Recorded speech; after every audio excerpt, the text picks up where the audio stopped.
그 리스트를 보면요 깜짝 놀랍니다. 노비.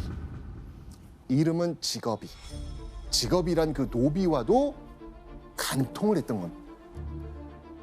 한 여인이 관아로 끌려와서 맡고 있는 이 그림은요 조선시대 여성의 그 처벌 모습을 그린 정말 귀한 작품입니다.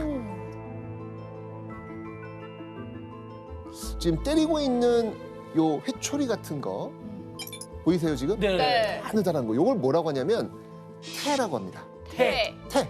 네. 오늘 이야기를 나눠볼 이 주인공은요 이 태보다 좀 더 두꺼운 장. 장. 네. 이 장을 그것도 무려 장형 최고 등급인 100대. 오. 100대? 100대를 맞아야 되는 엄청난 죄를 지었던 인물. 버틸 수가 있나요? 실제로 장형 100대를 맞은 사람 중에 버틴 사람이 있어요? 그러니까 이렇게 바로 맞으면 이건 거의 죽습니다. 전 이건요. 진짜 죽어요. 아니 과연 이 여성의 이름은 누구기에? 그러니까요. 예. 누구기에 이렇게 엄청나게 많? 혹시 도현 씨 추측하는 사람 있어요? 1480년. 아니요. 근데 사실 예전에 뭐 100대를 맞을 정도면 진짜 뭐 나라를 팔거나 뭐 그냥 도둑질로는 이 정도는 아니거든요. 네. 바로 누구냐면요.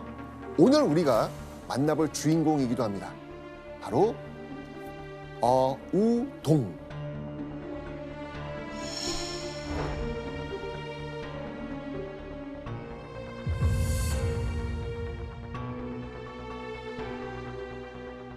분들이 영화나 드라마로 접한 모습을 기억하실 것 같은데 저도 조선시대 최고의 판국 파탈 이렇게 좀 알고 있거든요. 맞아요.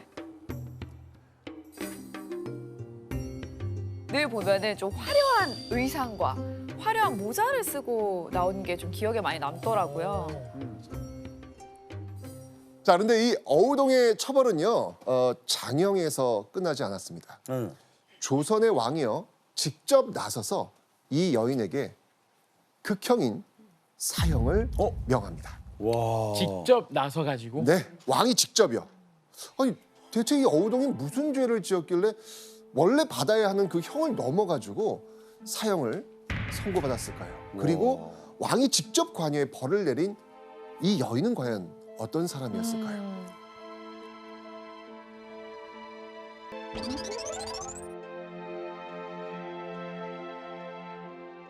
자, 그렇다면 이제 먼저 이 어우동에게 죽음을 명령했던 왕을 만나봐야 되겠습니다. 다행히도 우리가 이 왕에 대해서는 이미 이야기했습니다. 바로 1480년 조선을 다스렸던 왕. 그리고 우리가 한번 만났던 왕인데요. 연산군의 아버지. 성종. 성종. 맞습니다. 1480년은요. 성종이 왕위에 오른 지 11년째가 되던 해였습니다. 자, 보시면 알겠지만 이 성종은요. 할아버지 세조. 이 세조가 또 이 카리스마 하면서 엄청난 왕권을 자랑했던 그런 왕이었거든요. 그때와는 정말 다르게 정말 신화와 학문을 배우고 토론하는 그런 경연에 열심히 참여하면서 소통했던 왕도 정치. 정말 왕과 신하가 함께 이야기하면서 평안한 정치를 만들었던 그런 왕이 바로 이 성종이 되겠습니다.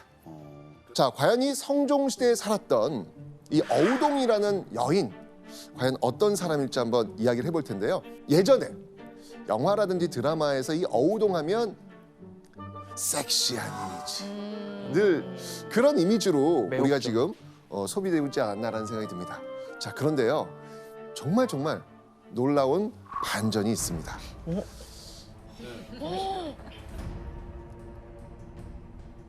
어우동이 태어난 곳은요. 한양에 있는 지체 높은 양반집이었습니다. 양반집이었습니다. 아, 진짜? 양반집 네. 딸이었어요. 양반 딸이었어요. 공신 집안에다가 지금으로 치면요. 외교부 국장급에 해당하는 승무원 지사까지 지내게 되는 정말 지체 높은 양반, 바로 박윤창이라는 사람의 딸로 태어났습니다. 아니, 그런데 우리가 지금 이야기를 나눌 이 여인은 어우동. 네. 뭐 좀 이상한 점 있지 않으세요? 이름이 어. 성이 다른 거. 성이 다르네. 아버지가 성이 박씨. 씨. 근데 이분 어우동? 뭐지? 그녀의 이름은 박어우동이 아니라 네. 박구마. 어? 박구마로 일단 추정이 되고 있습니다. 박구마. 박구마? 맞습니다. 맞습니다. 그러면 박구마인데 왜 어동으로 불린 거예요? 궁금하시죠? 네. 이게 사실은요. 이게 조선시대 사실 여성들의 이름이 남아있질 않아요. 맞아. 이게 일반적이었는데 그렇다면 이 어우동이라고 하는 것은 이름이 아니라 사람들 입에 오르내렸던 별명 뭐 이런 걸로 볼 수 있지 않을까라는 그래요? 생각이 듭니다. 이 어우동의 의미가 뭐냐면 어우동 이게 뭐냐면 같이 어울려서 통하다. 또는 이제 야무지지 못하다는 그 얼동의 잘못된 표기다라는 그 다양한 설이 있는데 오늘 이제 편의상 어우동이란 이름을 쓰도록 네, 하겠습니다. 음. 어우동은요 지승문 박윤철 박 선생의 딸이다. 집안이 부유하고 아리따웠다. 그러니까 요 아리따웠다 부분 요거 놓치지 마세요. 네. 네. 조선시대 역사 기록 속에서 여성의 외모를 잘 표현 안 하거든요. 그런데 이렇게 아리따웠다라는 표현이 있을 정도면 진짜 진짜 예뻤던 예쁜 거네요. 겁니다. 네. 자, 어쨌건 이 돈, 집안의 명예, 미모까지 정말 조선시대에 남부러울 것 없던 그런 여성입니다. 그죠? 그럼요, 예. 자, 그런데 이 어우동에 혼기가 차니까 혼답이 오고 갑니다.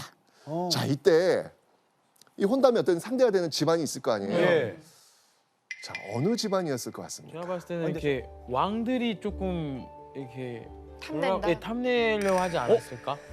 그렇게도 해요? 예, 왜냐면은 그 박 선생이라고 이렇게 딱 존칭하는 거 보니까 오호. 되게 유능한 분 같은데 이제 왕 쪽에서도 좀 사돈 맺으면 좀 그래도 좋으니까 한번. 왜냐면 외교부 장관급이라고 했잖아요. 네, 그쵸.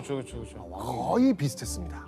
왕이. 맞습니다. 바로 조선의 왕가에서 네. 연락이 옵니다. 우와. 네, 왕가에서요. 태종 이방원. 자, 그의 아들들 효령대군의 아들 영천군이 있고요. 영천군의 아들 태강수 이동. 바로 이 태강수 이동은요. 태종 이방원의 증손자. 말 그대로 조선의 로열 패밀리 바로 이 사람에게 연락이 온 겁니다. 어우동과 함께 결혼하면 어떻겠소? 이런 손자 며느리. 자, 이렇게 두 사람은요 혼인을 하게 됩니다. 자, 그런데요 이 어우동은요 이 왕족과 결혼을 했기 때문에 자동 업그레이드. 그래서 이 남편의 품계와 동일한 오늘날요 3급 공무원에 해당하는 정사품 해인이라는 자기를 받았고요. 왕실 족보인 선원록에까지 이름을 올리게 됩니다. 그러니까 지체 높은 왕족이야, 왕족. 양반집 딸에서 다시 한번 업그레이드 되어가지고 왕실의 종친 며느리까지 된 겁니다. 남편과의 사이에서 딸도 낳았습니다. 뭐 이때까지만 해도 정말 행복한 그런 결혼 생활을 딸도 보이잖아요. 낳았구나. 너무 스토리가 좋은데. 그렇죠? 그런데 얼마 안 가서요. 그들의 결혼에 풍비박산 나는 사건이 벌어집니다.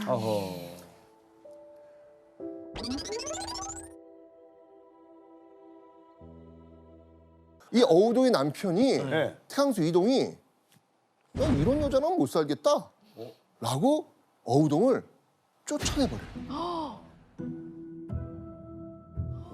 쫓아내요?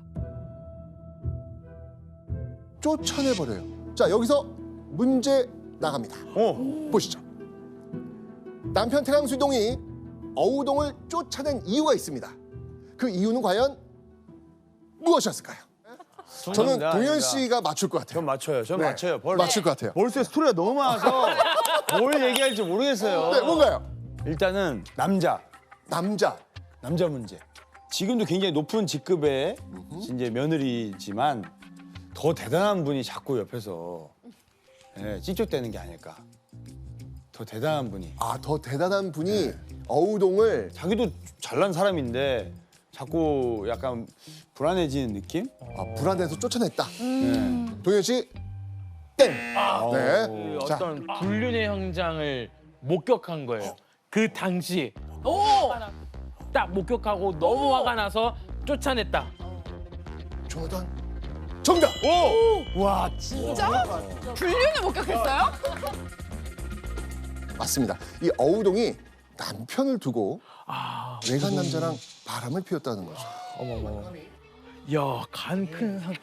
아니 감히 왕실 종친 며느리와 바람을 피운 이 간 큰 상대는 과연 이 어우동과 바람을 피운 남자를 이 태강수 이동이라는 사람이 데려온 사람이에요.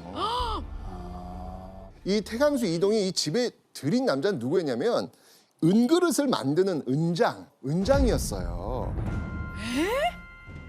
그러니까 뭐 제가 볼 때는 뭐 너 은 잘 만든다면서 와서 은 좀 만들어봐, 은그릇 좀 만들어봐, 막 그런 식으로 해서 아마 은장을 드리지 않았을까. 그런데 그를 집에 부른 이동보다 은장이를 더 반기는 사람이 있었습니다. 바로 어우동. 그러다가 네. 그 은장인을 방으로 들입니다. 어허.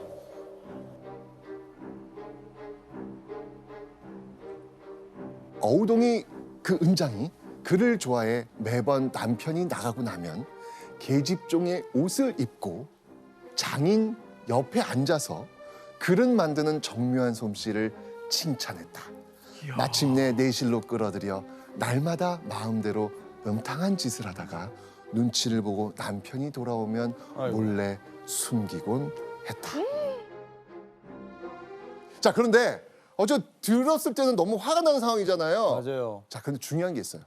자, 지금까지 이야기는요. 성현이 쓴 그 용제 총화에 적힌 태강수 이동의 주장입니다. 이거 뭐야 이거? 남자 쪽 주장이네요. 그렇죠. 자, 이 이야기의 반전을 한번 들여다보도록 하겠습니다. 조선왕조 실록에도 이 기록이 있습니다. 어떻게 실록에 이 기록을 쓰고 있는지 한번 보겠습니다. 이거 궁금하다. 태강수 이동이 아하. 연경비라고 하는 기생을 매우 사랑해서 그 안에 박씨를 벌였습니다. 대저 종친으로서 첩을 사랑하다가 처의 허물을 들추어 제멋대로 버려서 헤어지는데 한편 그 단서가 열리면 폐단의 근원을 막기 어렵습니다. 기생이랑 바람나서 어우동에게 나가라고 한 거죠. 그렇죠. 그거예요, 지금요. 이 사건, 이 태강수 이동이 연경비에 푹 빠진 이 사건을 왕에게 고한 거예요. 자, 여기 지금 정부시? 자, 그러니까 왕실의 이 족보를 편찬하고요. 왕족의 허물을 살펴 잘못을 규찰하는 감찰 기관입니다. 야, 그런 기관도 있었어요? 자, 지금 종부 씨가 뭐라고 얘기했냐면 폐단의 근원을 막아야 합니다라고 했거든요. 그게 무슨 말이냐면 태강수 이동같이 이게 기생한테 빠져가지고 아내를 버린다? 이런 일이 많아지면 어찌 되겠습니까? 이 사회적으로 문제될 수 있으니까 이 문제를 근본적으로 아예 처단해야 됩니다. 라고 이제 보고를 한 거죠. 근데 참 독특하지 않아요? 무슨 왕한테까지 이런 이혼 문제 뭐 이런 이야기를 보고를 해. 그러니까. 네. 자, 이 조선시대는요, 이유가 있어요. 네. 양반 이상의 신분이 이혼을 하려면 원칙적으로 왕의 허락을 받아야 돼요. 와. 네. 원칙적으로 왕의 허락을 받아야 돼요.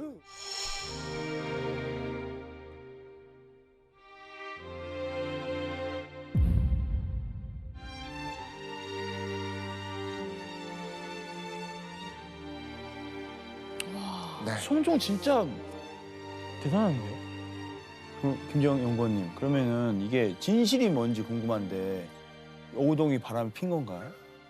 피지 않았죠. 피지 종부시, 않았다고? 네네네. 종부시에서는 어우동이 그 은장이하고 바람을 피우지 않았다고 그렇게 판단을 한 거예요. 네네네. 그리고 그렇죠. 또 성종도 종부 씨의 의견을 듣고 또 똑같이 재결합하라고 그렇게 얘기를 하죠. 기생첩에게 푹 빠져서 철을 벌인 남편 태강수 이동의 잘못이 크다고 공식적으로 인정했다고 볼 수 있어요. 자, 그런데요. 태강수 이동이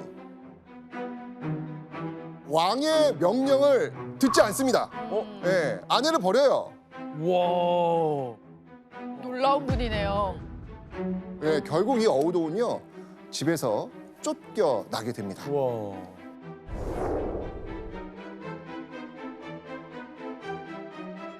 반면 이 재결합하라는 그 왕의 명령을 어긴 이동은요 또 이 3개월 후에는 또 자기를 돌려받기까지 하죠. 자, 이 부부 관계가 이미 파탄난 상태였기 때문에 사실 이 재결합하라는 그 어명은 실질적 효과는 없었던 겁니다. 자, 이 명망 있는 사대부집 딸로 태어나 정말 곱게 자라나가지고 이 왕가의 며느리가 되었던 어우동.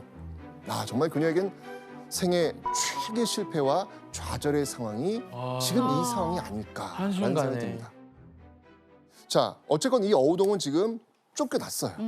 아이고. 자, 근데 문제가 생겨요. 왜냐면 이 조선시대는 남편 없이 혼자 이 경제적 자립을 할 수 있는 상황이 아니었던 거죠. 아이고야. 그러니까 남편과 사별을 했거나 차라리 공식적인 이혼을 했다면 재혼을 하고 새 출발하면서 좀 생계를 유지할 수 있었을 때 이게 불가능해진 거예요. 자, 그런데 이때요. 홀로 이 슬퍼하는 이 어우동을 안타깝게 지켜본 사람이 있었습니다. 누구였을까요? 바로 여종이었습니다. 어우동이 너무 슬퍼하고 막 울고 정말 힘들어하니까 이 모습을 지켜본 이 여종이 이 어우동의 슬픔을 달래주기 위해서 어우동한테 한 가지 제안을 합니다. 제한. 사람이 살면 얼마나 산다고 이렇게 상심하고 탄식하고 계십니까? 오종련이라는 사람이 일찍 출세해가지고 이 사원부의 도리가 되었고 용모도 아름답기가 태강수보다 월등히 낫고 좁게도 천하지 않으니 배필을 삼을 만합니다. 좁게라고 하는 것은 이제 그 집안의 집안. 어떤 그 혈통 뭐 이런 거 천하지 않으니 나쁘지 않다는 이야기죠.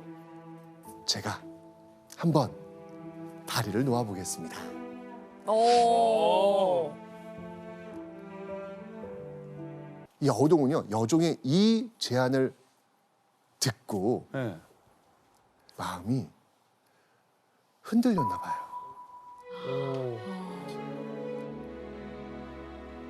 은밀한 제안을 받아들입니다.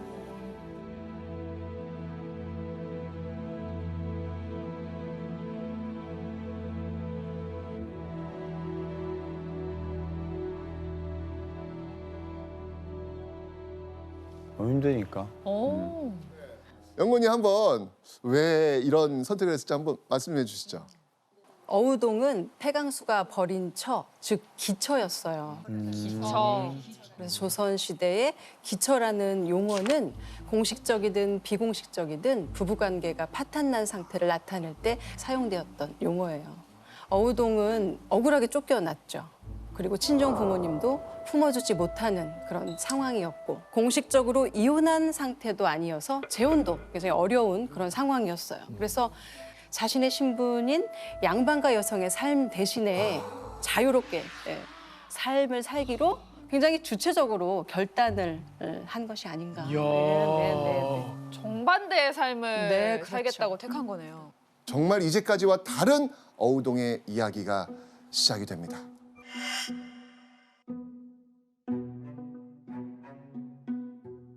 어느 날요, 이 허름한 차림으로 길을 가던 이 어우동을 보고 한 남자가 쫓아옵니다. 너무 아름다운 거예요. 어우동이 한눈에 반한 겁니다. 이때 어우동 돌아보면서 어떤 반응을 보였을까요? 이제 정반대의 삶을 산다고 그렇죠. 했으니까 받아들였을 것 같아 뭔가를. 저한테 관심 있어요, 뭐 이런 거 있잖아요. 맞습니다. 결국 둘이 정을 통합니다. 자, 그런데 이 남자 특히나 어우동이 절대 연관돼서는 안 될 그 사랑이었습니다. 왜? 이게 누구였을까요? 어? 남편이 아닌 또 다른 왕가 사람이었던 겁니다. 또 로열 패밀리였던 거예요. 방산수 이난. 자, 이 어우동을 따라온 이 남자는 누구? 이번에는 어느 쪽으로 연결될까요? 자, 태강수 이동 요 계보 기억하시죠? 이쪽 세종 쪽으로 계양군. 그리고 계양군의 아들 어우동의 남편과는 육촌 형제간인 이 방산수 이난. 이게 장사를 지내는 예법에 따라서요. 상복을 입어야 하는 가까운 친척을 유복친이라고 합니다. 이 방산수 이난이 바로 이 유복친에 해당하거든요. 그러니까 뭐 상을 당하면 같이 상복을 입어줘야 되는 어떤 그런 친족 관계였다는 얘기예요. 가깝다는 이야기죠. 그러니까 법적으로 여전히 이 종친의 아내지 않습니까? 법적으로는요. 종친의 아내였던 이 어우동은 이 이난과 만나면서 근친상간, 근친상간을 지금 범한 거예요. 자, 이런 왕실 스캔들이 발각된다? 야, 이거 조선 유교 이 엄청난 일임에도 불구하고 이 어우동과 이난은 아랑곳하지 않고 만남을 이어갑니다. 그리고요, 이난은요 이 어우동을 향해서 이 연시를 하나 남겼는데 오, 연시? 이제 이난이 어우동 집에 온 거예요. 이렇게 둘러보다가 벽에 어우동의 그 소매 붉은 저고리가 딱 걸려 있는 거예요. 이난은요 시를 그 옷에다가 적어 나갑니다. 물시계는 똑똑똑 밤 기운 청아한데 흰 구름 활짝 거치니 달빛 환해라. 빈방 고요한 중에 향기가 남아 있어. 오늘 꿈에도 그리운 정 그려보. 자, 그러니까 어우동도 완전 감동받은 거예요. 어우동도 역시 마찬가지로 그 이난에 대한 마음을 아주 특별한 방법으로 표현을 합니다. 자, 여기서 문제 한번 내보겠습니다. 이난을 향한 마음을 표현하기 위해 어우동이 선택한 특별한 방법은 무엇일까요? 연인들끼리 이렇게 사랑을 확인합니다. 이런 방법을 통해서. 왔다. 네네네네. 왔어요. 네. 아니, 외국에 축구 선수들이 아내나 아이들 이름 많이 새기잖아요. 맞아요. 막 골 넣고 이렇게 하거든요. 맞아. 문신. 예원 씨, 정답. 타투? 문신을 했어요? 유교 사상의 근본을 이루던 이 조선 시대에는요. 그러니까요. 부모님께 받은 이 몸, 머리카락 정말 털럭 하나도 건드리지 않는 것. 이게 효의 출발이거든요. 충격입니다. 충격이에요, 충격. 근데 이 시대 때 가능해요? 아, 그죠? 제가 알려드릴게요. 자, 여기 제가 오, 준비해왔습니다. 궁금해요. 당시 문신하는 방법입니다. 자,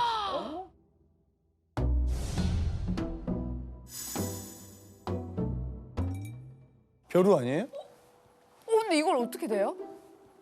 먹으로 이렇게 간 다음에, 갈아서. 그 다음에 바늘로 이름을 새기는 거예요. 새겨지겠죠. 이런 방법으로 굉장히 아프겠죠. 너무 아플 것 같아. 그러니까요. 진짜 큰 맘 먹고 고통을 이겨내는 거니까 의미가 있긴 있을 것 진짜 같아요. 완벽한 답이네요, 이거 진짜.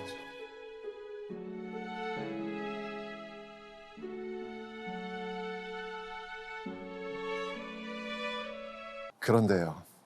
여기서 또 한번 반전이 이루어집니다.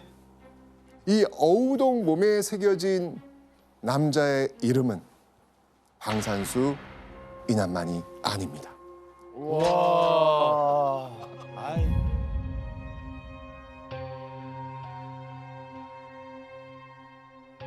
이난 말고요. 박강창이란 이름이 또 있습니다. 이 사람은 이제 지금으로 따진다면 뭐 전도 유망한 뭐 의대생 학생 정도 아. 되는 신분의 남성이었는데 괜찮았나 봐요 이 남자가. 네. 어우. 사랑에 빠지네. 네. 근데 지금 이난 이름 새겼잖아요. 생겼잖아요. 네. 그러니까 다른 쪽 팔에 다른 쪽 팔에 박강창이란 이름을 새깁니다. 자, 그런데요. 문신이 여기서 끝이 아닙니다. 왜 그만? 하급 관리 가미양이라는 인물을 만났을 때 다시 이 남자와 사랑에 빠집니다. 그의 이름을 역시 문신으로 남기고 싶었던 것이죠. 이번에는 등입니다. 야, 등에다가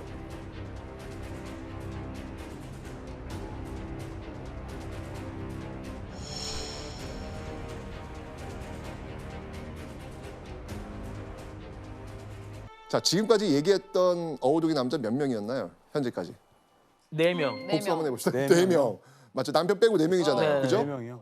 자, 어우동이요. 이렇게 많은 남자를 만날 수 있었던 데는 비밀이 하나 있어요. 그러니까 어떻게 보면은 당시 그 어우동의 남자 만나는 노하우, 오. 그 답은요. 바로 자신의 신분을 속이는 겁니다. 자, 그런데요. 신분을 속인 어우동은요. 또 다른 왕가의 남자들을 만나게 됩니다.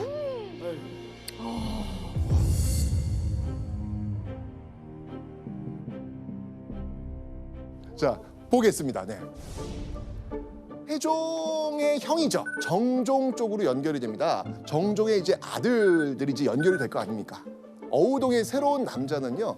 남편과 같은 학렬의 시아주버니 수산수 이기였던 것이죠. 즉 정종의 증손자였던 것입니다. 이번에 수산수 이기와 어우동이 만난 날은 어떤 날이었을까요? 바로 단오날입니다. 단오날. 단오날. 이 곱게 차려입고 그네를 타러 나간 이 어우동을 보고요.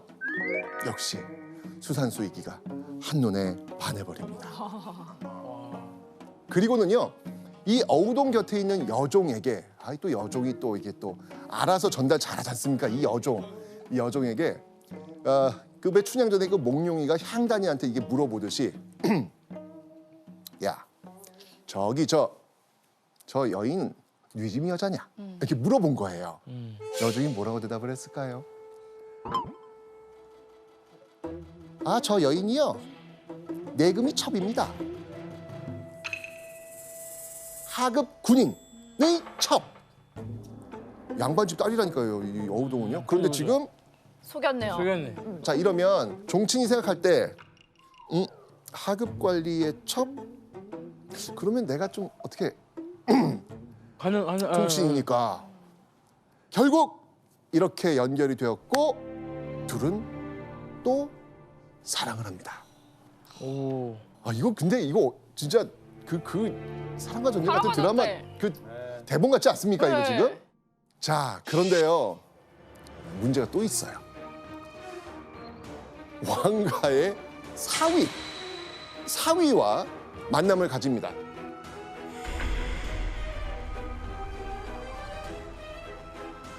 자 오늘 정말 이 가기도가 열일하네요 진짜. 영천군의 그 아들이 태양수 이동이었잖아요. 근데 영천군에 또 이 형제가 있습니다. 보성군이라고 있습니다. 이 보성군의 아들로 연결이 됩니다. 자 그래서 보성군의 아들 춘향군인데 태강수 이동하고 지금 춘향군 사촌 사이잖아요. 이 춘향군의 딸 완산 이씨가 있는데 남편 그러니까 이 춘향군의 사위 이 이승원과 사랑을 합니다. 와, 이거는 어떻게 보면 어우동의 자식벌이지 않습니까? 이게 그러니까요. 지금. 그죠? 예. 춘향군의 사위 이 이생원과의 만남은요. 그가 이 지나가는 어우동에게 보인 관심으로 시작됐습니다. 역시나 예측이 되시죠? 지나가다 어우동을 봤어. 와. 와. 저기 저 이쁜 아가씨 그 지방에서 온 기생인가? 그 질문에 여종은요. 기생 맞습니다. 라고 대답을 한 거예요. 야. 요정이 문제야. 합이 잘 맞네. 잘 맞네. 그러니까 어우동은 이번에는 이제 신분을 속인 거죠. 예. 그래서 결국 둘은 또 사랑을 나누게 됩니다. 네. 여보 언니, 근데 왜 이렇게 신분을 속이면서 어우동은 남자들을 만난 걸까요? 양반 여성은 이제 한 남자만 바라보고 한 지아비만 바라보고 살아야 됐기 때문에 기생이나 첩이나 이런 여성들은 어느 정도 성적으로 자유로운 여성들이었어요. 그렇기 때문에 자신의 신분을 속이고 당연히 이렇게 첩이나 기생으로서 할 수 신분을 속일 수밖에 없었던 거죠. 이렇게 어우동은요 조선 왕가의 남자들과 얽히고 설킨 조선 왕가 스캔들의 주인공이 되었습니다. 자 이러다 보니 어우동의 그 화려한 행적에 대해서 정말 소문이 파다하게 났나 봅니다. 자 그 내용이 기록으로도 남아 있어요. 아이고야. 길가에 집을 얻어서 오가는 사람을 지목하며 점수를 매기는데 계집종이 아무개는 나이가 젊고 아무개는 코가 커서 주인께 바칠만 합니다 라고 하면 아무개는 내 거, 아무개는 네 거 이렇듯 실없는 말로 희롱하여 짓거리지 않는 날이 없었다. 자 그렇게 이 조선시대 금지된 자유연애를 즐기던 어우동. 결국 의금부로 끌려가는 사건이 벌어집니다. 의금부? 아세요? 모르세요? 그거 아니에요? 고문당하고. 네, 뭐 경찰 느낌? 사법기관. 맞습니다. 맞습니다. 아유, 저 잘하네요. 이 의금부는 어떤 곳이냐면 조선시대 특수수사기관으로서 왕명에 따라 중대한 범죄에서 수사, 추국, 재판을 담당했던 그런 곳입니다. 1480년 6월이었죠. 의금부로 한 남자가 끌려오게 됩니다. 어우동의 저고리에 그 아리따운 러브레터를 남겼던 그 남자. 아이고야. 아이고. 방산수 인한. 그가 끌려왔습니다. 태강수 이동의 부인과 방산수 인한이 불륜에 근친상간했다는 사실이 결국 알려지면서 조정은 빨칵 뒤집혀집니다. 자, 그런데 이때 이 방산수 인한과 함께 불륜을 저질렀던 이 어우동은 이미 도망을 친 상태였습니다. 어우동이 도망갔다는 말을 듣고요. 성종, 화가 머리 끝까지 났습니다. 죄가 중한 것을 스스로 알고 도망했다니 끝까지 추포하라. 아, 성종 화나죠. 의금부에 붙잡혀온 이 어우동은요. 취조를 받게 되는데 이때 어우동 과연 어떤 반응을 보였을까요? 그러지 않았을까요? 그냥 제가 안 다가갔는데요. 먼저 저한테 왔는데요. 일단 이 어우동은요. 묵비권. 입비권. 네, 묵비권. 왜냐면 그녀는 아직 종친의 아내였고 또 사대부 여성이니까 혐의가 없으면 풀릴 수도 있지 않을까? 라는 어떤 그런 일만의 기대? 이런 기대를 가지고 있었던 거예요. 참고 있. 그렇죠. 이렇게 했던 것이죠. 그런데 이 분위기가 심상치 않게 돌아갑니다. 어우동이 간통하고도 사실을 숨기고 죄를 자백하지 않으니 청컨대 형벌을 가하고 국문하시옵소서. 자, 이렇게 지금 국문하소서 이런 얘기 나왔어요. 과연 어우동은 고문 앞에서 입 꾹 닫고 억울하다고 말했을까? 아니면 자백은 하되 이 간통 상대를 줄여서 말했을까? 궁금한데. 둘 다 여의치 않는 것 같아요. 그쵸. 그런데요. 어우동은 선택합니다. 자신이 만난 남자들 이름하여 어우동 리스트 모두 밝힙니다. 낱낱이 밝힙니다. 와. 어우동이 왜 이렇게 쭉 자백을 했을까요? 바로 감옥에서 마주친 방산수 인한 때문이었습니다. 감옥에서 맞아.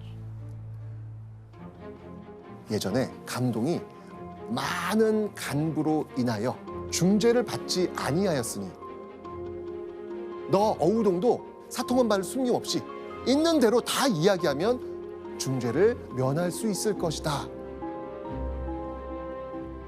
그러니까 옛날에 감동이라는 여성이 간통을 했음에도 불구하고 죄를 많이 받지 않았다. 예전에 보니까 그런 일 없었어. 그러니까 불어. 면할 수 있다고. 자, 이 어우동은요. 유감동과 같은 그런 결말을 바라면서 어우동과 관계했던 그 남자들을 죄다 실토한 겁니다. 자, 그런데 이게 상황이 세종대랑 다르네. 이 어우동의 이 충격적인 이 자백이 쫙 나오자 조정이 난리가 난 거예요. 와. 난리가 난 거예요. 자, 어떤 이유가 있는지 한번 보도록 하겠습니다. 첫 번째 이유. 네. 어우동과 관계한 남자들의 숫자가 네. 너무 많아. 그 숫자는 무려 17명. 그래도 17명이면 17명. 자, 이 관계에 따른 남자들이 막 굴비 엮듯 나오는 모습을 보고 조정에서는요, 이런 얘기까지 나왔습니다. 이 음란하고 방탕한 것이 몸을 파는 천한 기생과도 같구나. 이런 얘기가 나올 정도였습니다. 지체 높은 이 종친의 아내이자 양반가의 딸이 수많은 남성과 이 부도덕한 행위를 했다? 야, 이거는 뭐... 자, 그런데요, 어우동의 간통이 더 충격을 준 이유 두 번째는 장소였습니다. 장소? 장소? 네. 사랑을 나눈 그 네. 정을 통한 그 장소의 대범함, 그 장소가 너무 충격적이었습니다. 자, 먼저 이 수산수 2기와 관계를 맺은 곳은 공공기관의 건물이었습니다.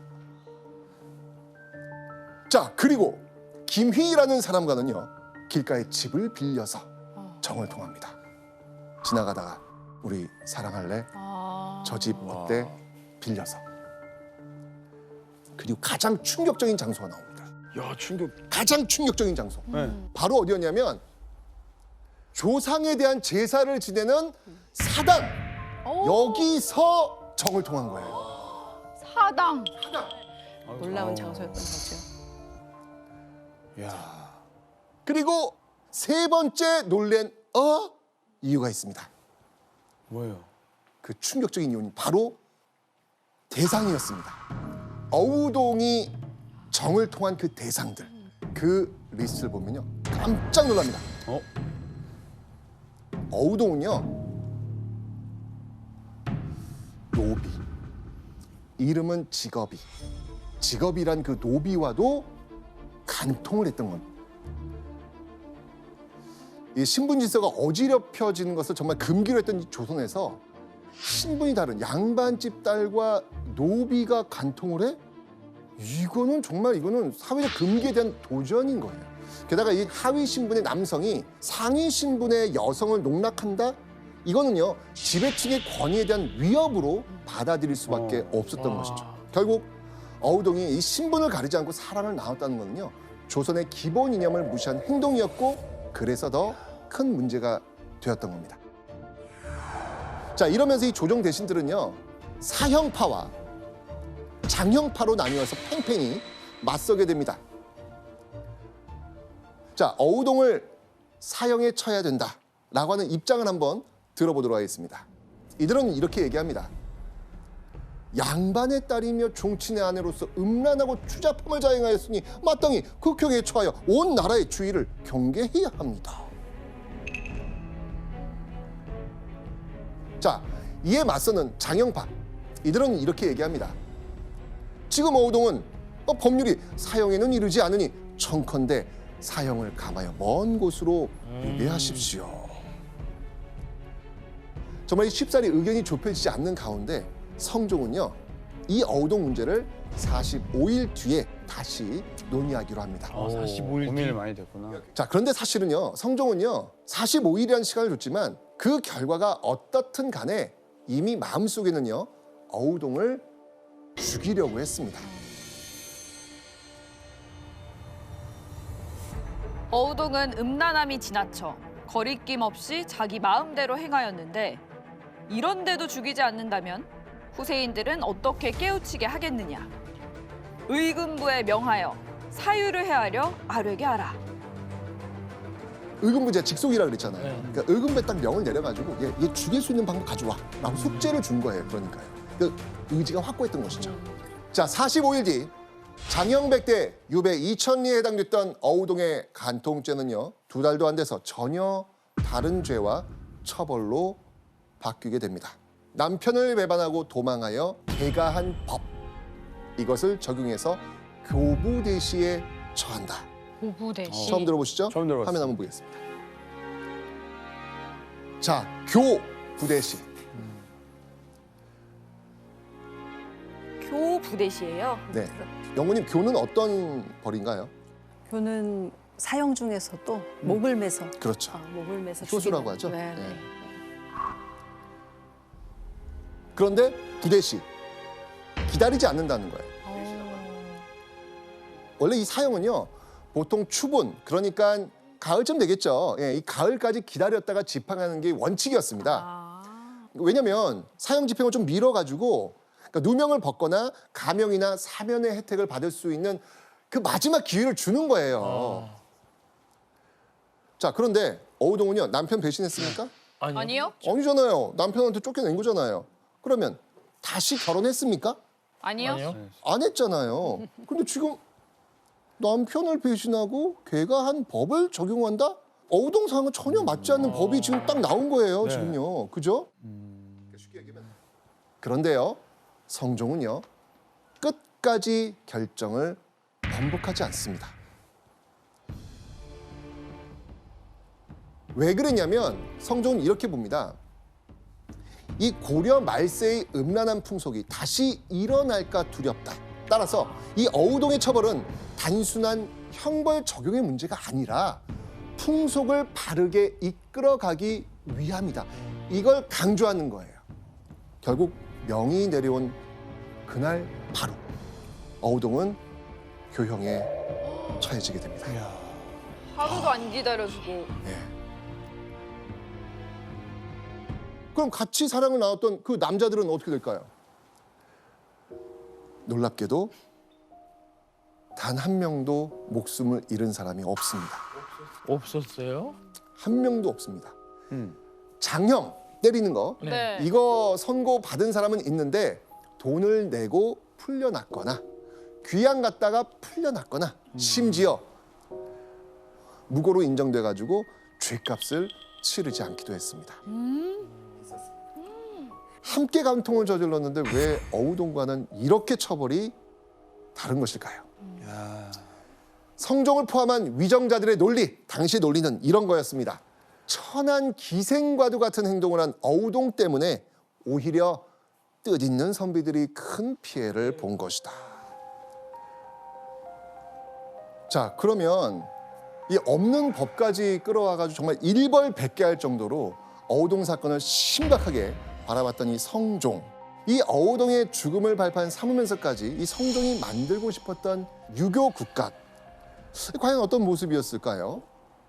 성종의 가장 큰 업적이 있죠. 사실 네. 이것 때문에 성종이라는 묘호를 네. 받지 않았나라는 생각이 드는데요. 자, 여기서 네. 실제 시험에 출제됐던 큰별쌤의 별의별 문제 두 번째 여행을 잘 기억하고 계신다면 이 문제 쉽게 푸실 수 있습니다.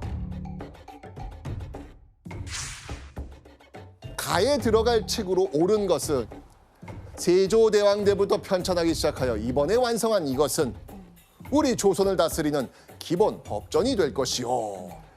1번 속대전, 2번 경국대전, 3번 삼강행실도, 4번 직지심체 요절. 조나단 정답 몇 번? 2번 경국대전이 아닐까 싶습니다. 정답! 와, 경국대전. 맞습니다.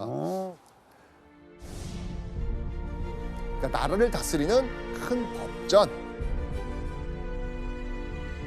네, 어우동이 죽고 나서 5년 뒤 경국대전이 반포가 되거든요. 여기에 아마 성종의 의지가 담겨져 있지 않을까. 가득 있었을 것 같아요. 가득 있었겠죠. 가득한데요. 그렇다면 이 유교 국가 속 여성 과연 어떤 모습이었을까요? 궁금해요. 자, 첫 번째는요. 재혼 절대 금지. 바로 재혼한 여성의 자손은 과거에 응시할 수 없다. 엄마 입장에서 자식끼를 맡으면서까지 사랑 굳이 뭐 이럴 확률이 더 높잖아요. 자, 그리고 재혼이 금지되다 보니까 경제적으로 먹고 살 길이 막막한 이 과부들은요. 생존에 위협을 받을 정도였습니다. 자, 만약 가뭄으로 흉년에 들었다. 그러면 이제 굶어 죽을 위기에 처하는 여자들 상당수가 될 수밖에 없습니다. 그래서 자식 없는 젊은 과부의 재혼, 이거는 좀 허락하고 최소한 먹고 살기는 좀 해줘야 되는 거 아니냐, 이런 어떤 절충안도 나오긴 하는데 이 절충안 받아들여지지 않습니다. 뭐라고 얘기했냐면, 그렇지 않지, 굶어 죽는다는 핑계로 정절을 잃는 과부가 많아집니다, 이렇게 얘기하는 거예요. 어떻게 보면 잔인하죠. 굶어 죽더라도 정절은 지켜야지, 이 멘트와 다를 바 없는 거잖아요, 지금요. 이러면서 점점 여성의 재혼은 비윤리적이다라는 인식이 생기게 된 거예요. 참 진짜. 자, 전국대전을 통해 볼 수 있는 유교 국가 여성의 두 번째 모습. 남성과 접촉 절대 금지. 그 이대감 계시냐고 여쭤보아라. 이렇게 가가지고 이렇게 해서 이렇게 오는. 이런 거 아마 사극에서 아마 보시지 않았을까라는 생각이 듭니다. 네. 그러니까 가운데 이 노비를 두고서 손님과 주인 마님 간에 벌어지는 대화. 바로 내외법. 내외한다. 함부로 이 밖에 나간 여성이 남성과 이 불필요하게 마주치고 혹시나 정절을 잃게 되는 것을 걱정을 하면서 정절을 잃지 않도록 집안에 가둬두는 법이었던 겁니다. 오, 진짜. 답답했겠어요. 근데 이제 너무 힘들어. 어쩔 수 없이 나가는 경우가 있잖아요. 네. 네, 나가는 경우에 어떤 모습이었을지 이거 아마 사극 보시면 알 텐데 조나 씨 혹시 기억나는 거 있어요? 그 여사체크에서 봤어요. 그 이렇게 뭐를 쓰고 아, 맞습니다. 이 내외법이 생기면서 여성들은요, 바깥 나들이를 쉽게 할 수도 없었지만 부득이하게 이렇게 외출해야 되면 이렇게 장옷을 쓰고 얼굴을 가려야만 했습니다. 이뿐만이 아니었습니다. 자, 이거 가마지요, 가마. 네. 근데 이 가마도 특징이 있어요. 사면이 튀어 있는 평교자 안 되고요. 보시면 알겠지만 지붕이 있어야 됩니다. 사면에 벽이 있어야 합니다. 이걸 옥교자라고 합니다. 밖에서 못 보게. 안을 못 보도록 완벽히 그냥 딱 차단을 시켜버린 것이죠. 다 이유가 있었네요, 이때. 모든 그렇죠. 것들이. 우리가 흔히 생각하는 조선의 여성상, 이 모습은 바로 이 성종 때, 이때부터 만들어졌다, 이렇게 볼 수 있겠습니다.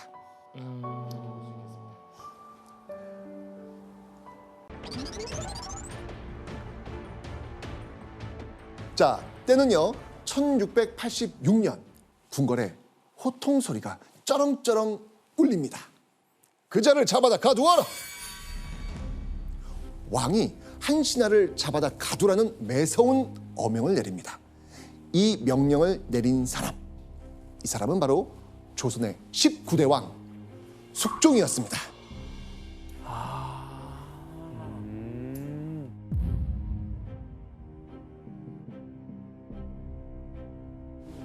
조나단 씨, 예. 숙종 누군지 아세요? 경종하고 영조 아버지. 오, 사도세자의 그러면은 할아버지? 네, 좋습니다. 잘했습니다. 자, 근데 숙종이 왜 신하를 잡아 가두라고 했을까요? 자, 그거는요, 신하가 올린 상소 때문이었습니다. 대체 상소에 무슨 내용이 적혀 있었을까요? 바로 이런 내용이 있었습니다. 이런 국가의 재앙과 난리는 여인을 총애하는 데서 옵니다. 여자에 빠져서. 그렇죠. 당시 조선에는요, 수해며 지진이며 재난이 연달아 일어나고 있었는데 그 재난이 일어난 원인이 바로 숙종이 한 여인을 총애하기 때문이다라는 의미입니다. 신하가 올린 상소의 말미에서 그 여인의 정체가 밝혀집니다. 상소에는 이렇게 적혀 있었습니다. 장녀를 내쫓아서 맑고 밝은 정치에 누를 끼치지 말게 하소서. 자, 여기서 말하는 저 장녀, 장녀가 누굴까요? 우리 아까 처음에 장희빈. 네. 장희빈. 내쫓으라는 문제의 장녀는 바로 궁녀였던 장희빈이었습니다. 즉 상소는요, 숙종이 일개 궁녀 장씨에 빠져서 나라는 뒷전이라고 아주 조목조목 비판하는 내용이었던 것이죠. 그리고 얼마 되지 않아 또 이런 상소가 올라옵니다. 미세계 너무 마음을 빼앗기지 마옵소서. 또 며칠 후엔 이런 상소도 올라옵니다. 미인을 경계하소서. 그럼에도 불구하고 숙종은 장희빈에 대해서 이 비난하는 상소가 올라올 때마다 상소를 쓴 신하에게 불같이 화를 내면서 벌을 내립니다. 완전 빠져 있었네. 그렇죠. 장희빈. 자, 오늘 만날 주인공 장희빈입니다. 자, 그런데 이게 이름일까요? 당연히 그죠? 당연히 이름. 그죠? 많은 분들이 성은 장 씨고 네. 이름은? 이름은 희빈. 이렇게 생각도 많이 하세요. 네. 자, 그런데 다남만록이라는 책을 통해서 장희빈의 본명이 알려졌습니다. 아, 일단 본명 궁금하지 않습니까? 궁금하죠. 장희빈의 본명은 장옥정. 장옥정. 장옥정. 네, 맞습니다. 그런데 왜 그녀는 장희빈으로 아주 강렬하게 기억되고 불리고 있을까요? 자, 여러분, 희빈이 혹시 어떻게 붙여진 명칭인지 아십니까? 잠깐. 자, 우선요, 빈, 맨 끝에 있는 이 빈 있죠, 빈. 네. 이 빈은요, 서열 1위 후궁의 명칭입니다. 그래서 성이 장씨니까 장 복희를 붙여가지고 희빈, 장희빈이 된 겁니다. 희빈. 이해했습니다. 자, 그래서 장희빈이라는 명칭 속에는요, 그녀가 일개 궁녀에서 후궁 서열 1위가 된 드라마틱한 인생이 담겨 있는 겁니다. 신데렐라 맞네요. 그렇죠. 자, 그러다 보니까 드라마나 영화에서 이 장희빈을 다루는 경우가 많았고요. 장희빈이라는 명칭이 우리한테 익숙해진 겁니다. 오늘도 이제 편의상 익숙한 호칭인 장희빈, 장희빈. 네, 이렇게 부르면서 이야기를 한번 끌고 나가 보도록 하겠습니다. 좋습니다.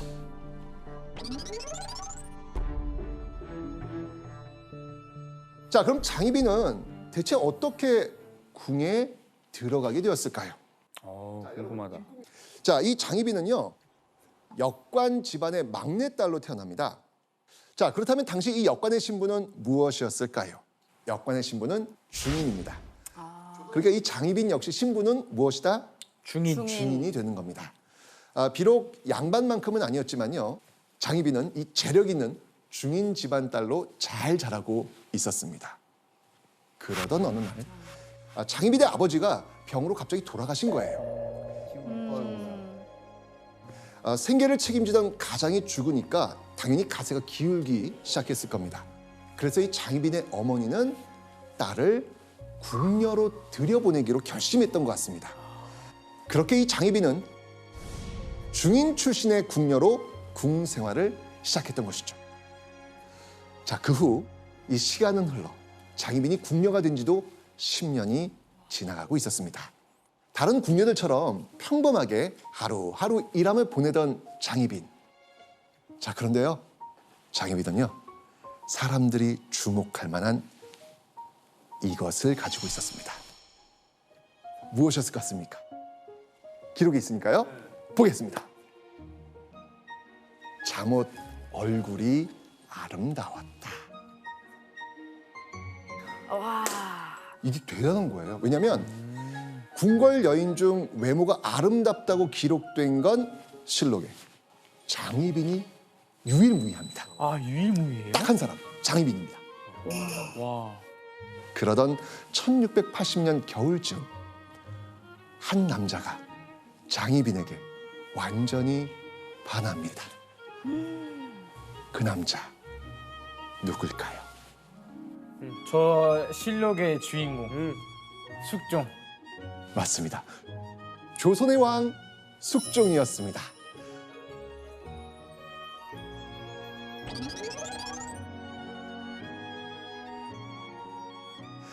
사실 당시 숙종은요, 좀 힘든 시간을 보내고 있는 중이었습니다. 왜냐하면 자신의 첫 번째 아내, 왕비였던 인경왕후가 전염병으로 죽었거든요. 굉장히 마음이 좀 허했을 거 아니에요. 이때 그 허한 숙종의 마음에 쏙 들어온 인물 누구? 장희빈이었습니다. 당시 숙종이 몇 살쯤 됐을 것 같아요? 마흔? 40까지는 안 가고요. 20대. 20살, 20살이었어요. 그리고 장희빈은 22살. 네, 연상. 맞습니다. 둘은 연상연하 커플이었습니다. 장희빈을 보고 반한 숙종은 아마도 이 아내를 잃은 괴로움을 새로운 사랑, 장희빈을 통해 서서히 잊게 되지 않았을까? 이런 생각이 듭니다. 자, 이 장희빈과 숙종은 점점 가까워졌고요. 함께 밤도 보내게 됐습니다.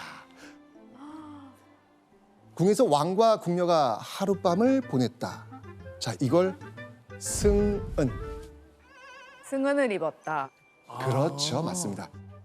숙종의 사랑을 받은 장희빈은요, 일반 궁녀에서 벗어나 승은을 입은 궁녀가 된 겁니다. 자, 여러분들, 승은 궁녀가 되면 뭐가 달라질까요? 더 이상 궁녀가 아닌 거 아니에요? 바로 그렇진 않아요.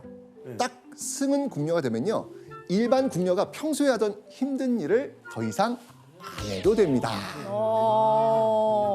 그것만도 사실 특별 대우 받는 거잖아요. 그죠? 그런데 여기에 좋은 점이 하나 또 있습니다. 기회를 잘 만나면 진정한 왕의 여자, 무엇이 될 수 있을까요? 후궁. 후궁. 그렇죠. 후궁이 될 수도 있었겠죠.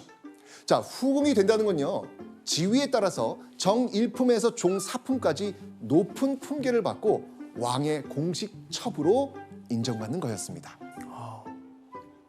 왕의 승은까지 입은 궁녀를 갑자기 쫓아내겠다? 대체 무슨 일이 일어난 건가요? 근데 이 명령을 숙종이 내린 것 같진 않거든요. 그렇죠. 이렇게 너무 사랑하고 있는 숙종이 이런 명을 내릴 수 없잖아요. 내릴 리가 없잖아요. 그죠? 자, 이 명령을 내린 사람은 바로 숙종의 친어머니 명성왕후였습니다. 명성왕후는요, 중전이 공석인 상황에서 왕대비로서 내명부를 이끌던 인물이었습니다. 자, 그런데 명성왕후는 갑자기 왜 이런 명령을 내렸을까요? 자, 그 이유를 한번 보겠습니다. 그 사람은 매우 간사하고 악독하다. 주상이 평일에도 기쁨과 노여움의 감정이 느닷없이 일어나시는데 만약 꿰을 받게 되면 국가의 화가 되면 말로 다 할 수 없을 것이다. 명성왕후가 느끼기에 이 궁녀 장희빈은 간사하고 악독해서 국내에서 분란을 일으킬 수 있는 성격이라고 판단했던 거예요. 그런데 왕이 너무나도 좋아하는 장희빈을 쫓아낸다? 이거 아무리 왕의 어머니라도 좀 부담스러운 결정이잖아요. 그렇죠. 예. 그런데도 기어코 이 장희빈을 쫓아낸 명성왕후, 여긴 또 다른 이유가 있습니다. 바로 이들 때문이었습니다. 자, 서인, 남인. 혹시 들어보신 적 있어요? 전혀 없습니다. 전혀 없습니까? 네. 어려운 건 아니고요. 지금도 왜 정당 이름들이 있잖아요. 네. 그렇게 생각하시면 좀 편하실 거예요. 서인당, 남인당 뭐 이런 식으로. 자, 그렇다면 장희빈을 쫓아낸 것과 대체 무슨 연관이 있을까요? 왜냐하면 숙종시대 신하들은요, 서인파와 남인파로 나뉘어져 있었습니다. 숙종이 즉위한 지 6년째 되는 이때 어느 세력이 강했을까요? 바로 저쪽 서인이었습니다.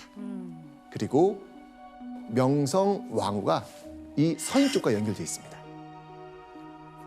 자, 그럼 장희빈을 쫓아낸 이유 뭔가 짐작되지 않으십니까? 남인. 맞습니다. 장희빈을 둘러싼 세력들이 누구다? 남인이다. 남인이라는 거예요. 아하. 자, 이렇게 장희빈이 쫓겨난 데에는 이런 정치적 계산도 숨어 있었던 것입니다. 크게 반대도 못하고 마음을 접습니다. 왕이라고 해도 어머니한테는 이게 안 되네요. 그러니까요. 자, 그런데 지금 아까 얘기했지만 이 장희빈은 왕의 승언을 받은 상태란 말이에요. 이런 상태에서 쫓겨난다? 장희빈의 입장이라면 이거 어떻겠습니까? 진짜 황당했을 것 같아요. 나? 드라마에 많이 나오는 이야기 아닌가요? 생이별. 예. 맞습니다. 그렇게 궁에서 쫓겨나 숙종과 생이별한 장희빈. 그리고 그녀가 궁에서 나가고 얼마 되지 않은 1681년 5월 조선이 떠들썩해지는 성대한 행사가 열립니다. 자, 이게 숙종의 두 번째 결혼식을 그린 그림입니다.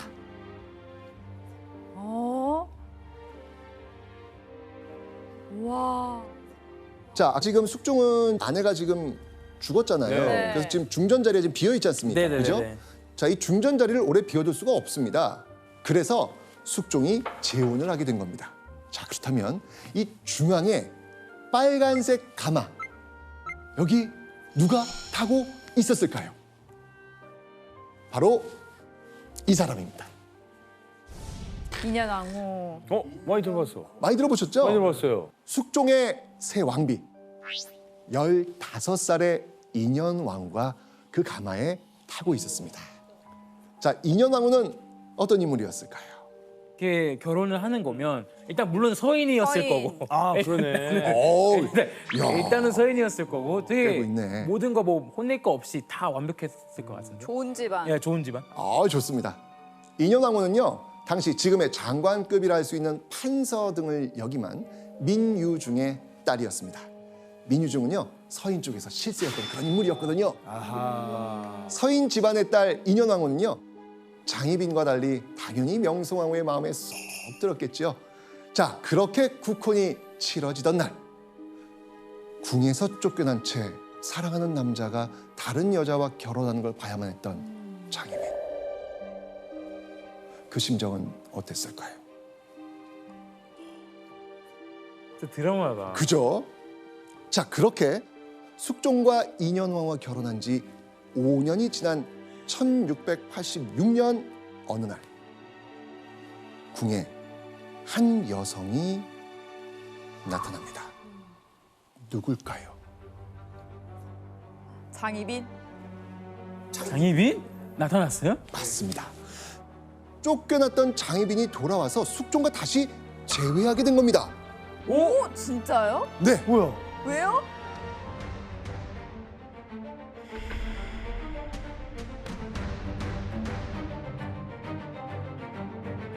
아니, 선생님, 근데 우리가 방금 쫓겨났다 그랬잖아요. 그렇죠. 어떻게 다시 궁에 또 들어와서 재회를 하는 거예요?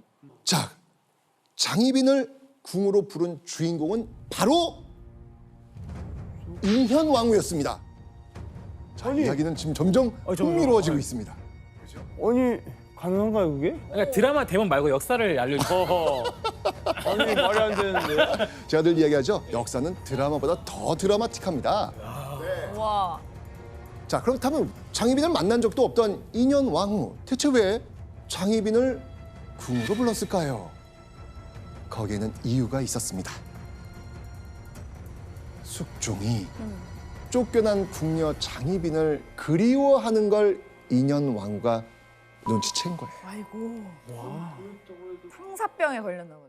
승은을 입은 궁인을 민가에 그대로 두는 것은 민망합니다라는 부분이 나옵니다. 왕실의 체면을 지키고 왕비의 덕목을 실천한 인물로 평가되는 인현왕후의 성격을 보여주는 한 단면이기도 합니다. 야. 그리고 자신은 왕비라는 자신감도 중요하게 작용했을 것으로 생각됩니다. 그게 있네요. 나는 어차피 왕비니까. 아니, 그랬다고 해도, 와. 자, 그렇게 인현왕후가 나서는 덕분에 궁녀 장희빈은요, 쫓겨난 지 5년여 만에 궁궐로 다시 돌아올 수 있었던 것이죠.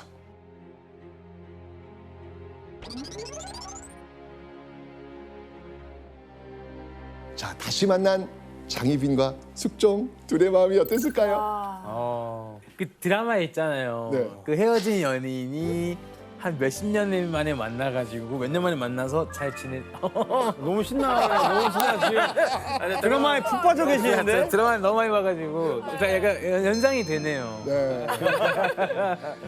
자, 5년 만에 다시 만난 숙종과 장희빈 둘의 사랑은 불타오릅니다. 자, 그런데 장희빈을 다시 궁으로 불러들인 정실 부인 인현왕과 숙종의 관계는 어땠을까요? 아 근데 멀어졌겠죠. 멀어지겠지. 장희빈이 들어왔으니까. 예. 맞습니다. 숙종은요 서서히 중궁전의 발길을 끊어버립니다. 아이고. 그런데 장희빈에 대한 이 숙종이 넘치는 총애가 계속되는 가운데 어느 날 궁에서 놀라운 일이 생깁니다. 그 총애를 받는 장희빈 회초리를 맞은 거예요. 어? 왜요? 회초리? 네.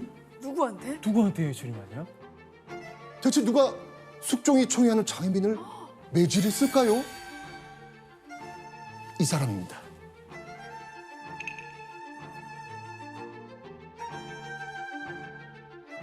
내전이 명하여 종아리를 때리게 하였다. 인현왕후가. 네, 그렇죠. 놀랍게도 장희빈에게 회초리를 든 건 인현왕후였습니다. 인현왕후가 이 장희빈의 버르장머리를 고치겠다 나선 겁니다. 대체 장희빈이 무슨 행동을 했기에 그녀를 직접 궁으로 불러들여가지고 매를 들 정도로 화가 난 것일까요? 네, 사실 당시 지위를 따지면 장희빈은요 인현왕후를 이렇게 쳐다볼 수도 없는 그런 상황이에요.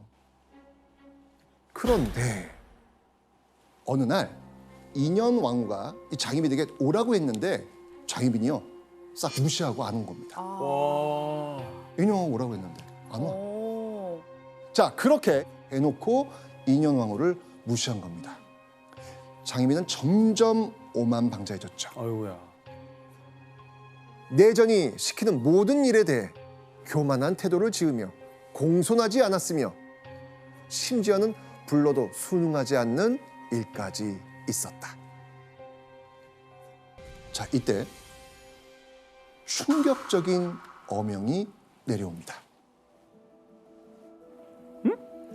뭐야? 장 씨를 책봉하여 수건으로 삼으라. 이제까지 지금 장희빈은 궁녀입니다. 그쵸. 그냥 궁녀입니다. 그런데 이제 장희빈은요 종사품, 수건이란 품계와 직책을 받은 겁니다.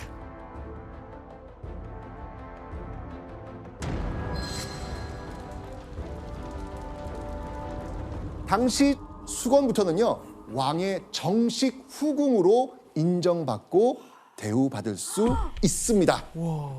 궁녀에서 궁녀가 아니네요. 궁녀에서 지금 이렇게 정식 후궁으로 올라선 겁니다. 게다가요 장희빈은요 수건 품계와 함께 숙종의 통 큰 선물 노비 100명이라는 어마어마한 재산도 받습니다. 100명이요? 예. 100명이나 필요해요? 노비줘서 뭐예요? 와, 숙종. 자 그런데 와. 장희빈의 승승장구는 여기서 끝이 아닙니다. 몇 달 뒤 장희빈은요 종 이품 수기를 거쳐서 정이품 소위까지 계속 품계가 올라갑니다. 우와. 단시간에. 요즘으로 치면요 3급 공무원에서 차관급으로 그냥 껑충껑충 뛰어오르는 거예요. 숙종은 그 정도로 fall in love. 장희빈을 사랑하고 또 사랑했던 겁니다. 진짜 진짜 얼굴 빠졌다. 한 번만 보고 싶네요. 진짜 궁금하다. 진짜 너무 궁금하네요. 정이품 후궁이 된 장희빈. 이거는 정말 꿈에 그리던 일들이 벌어진 겁니다. 자, 그런데 이렇게 국내에서 입지를 굳혀가던 장희빈에게 정실 부인 인현왕후를 넘어설 기회가 찾아옵니다. 어? 그게 돼요? 무슨 일이었을까요? 그거. 설마? 그 숙종의 아이를? 임신. 맞습니다. 와. 야, 이거 진짜 드라마. 드라마. 근데 이렇게 드라마 쓰면 에이 이게 시청률 너무- 떨어지죠. 그러니까 이거 이제 여기서 진짜 드라마가 되려면 인현 왕후는 아이를 못 낳아야 돼. 그러면 진짜 드라마처럼 되는 거야. 그럼 너무 뻔하다. 못 났습니다. 그럼 너무 뻔하다. 못 났습니다.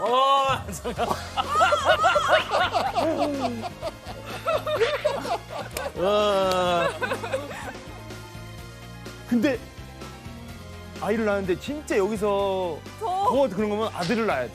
맞습니다. 진짜로? 아니 진짜 이 드라마 이게 맞아요 진짜?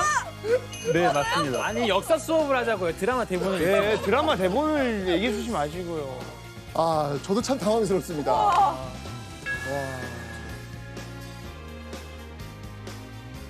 숙종이 무려 즉위 15년 만에 첫 아들을 얻은 겁니다. 15년 만에 네, 얼마나 기다렸어. 당연하죠. 귀하디 귀한 왕자를 낳은 사람 누구? 장희빈. 아들을 낳은 장희빈의 기분은 어땠을까요? 이제는 뭐 그냥 이제는 그냥 아들 낳느라고 진짜 너무 힘들었어. 그러니까 아들 낳느라고 아들.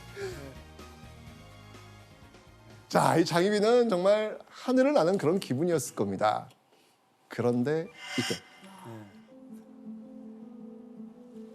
숙종과 장희빈의 행복에 찬물을 끼얹는 일이 일어납니다. 도대체 어떤 일이 벌어졌을까요? 류시오, 희비마마 친정 어머니 되시오. 진짜 어머니. 잠깐! 감히 옥교를 타고 대궐을 드나들다니 썩 내리지 못할까? 가마꾼들은 뭘 맺죠? 이리 쫓아라!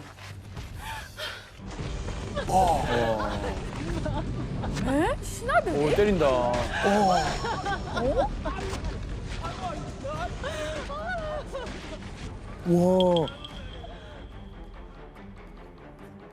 바로 장희빈의 엄마가 궁에 들어올 때 타고 왔던 가마가 불태워지는 충격적인 일이 벌어진 겁니다. 당시 사건의 전말은 이랬습니다. 장희빈이 아들을 낳은 후 엄마 윤 씨가 산후조리를 도우려고 입궁을 했지요. 그때 덮개 있는 가마, 이걸 옥교라고 합니다. 이 옥교를 타고 왔는데 이게 문제였어요.